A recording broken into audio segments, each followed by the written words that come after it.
ثوبان رضی اللہ تعالیٰ عنہ بیان فرماتے ہیں نبی کریم صلی اللہ علیہ وسلم جب نماز سے فارغ ہوتے تو 3 مرتبہ استغفر اللہ کہتے اور پھر پڑھتے اللہم انت السلام و منک السلام تبارکت یا ذا الجلال والاکرام، اے اللہ تو ہی سلام ہے اور تیری ہی طرف سے سلامتی ہے، تبارکت یا ذا الجلال والاکرام، تو بابرکت ہے اے جلال والے اور عزت والے۔ اور مغیرہ بن شعبہ رضی اللہ تعالیٰ عنہ بیان فرماتے ہیں پھر جب نماز سے فارغ ہوتے تو یہ دعا پڑھتے لا الہ الا اللہ وحدہ لا شریک لہ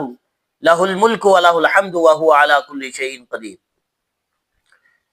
کہ اللہ کے علاوہ کوئی معبود نہیں ہے، وہ اکیلا ہے،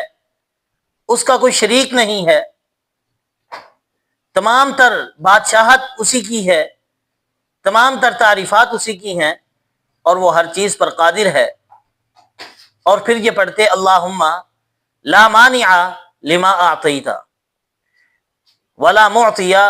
لما منعت، اے اللہ جسے تو عطا کر دے اسے روکنے والا کوئی نہیں، اور جس سے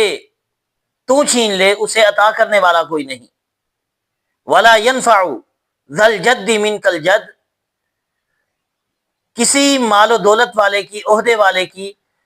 اس کا عہدہ، اس کی دولت اس کے کام نہیں آئے گی مگر اللہ رب العالمین کی مرضی کے ساتھ، اللہ کے حکم کے ساتھ۔ تو ہمیں بھی چاہیے کہ ہم بھی جب نماز سے فارغ ہوں تو یہ دعائیں پڑھیں، نبی صلی اللہ علیہ وسلم کی سنت پر عمل کریں۔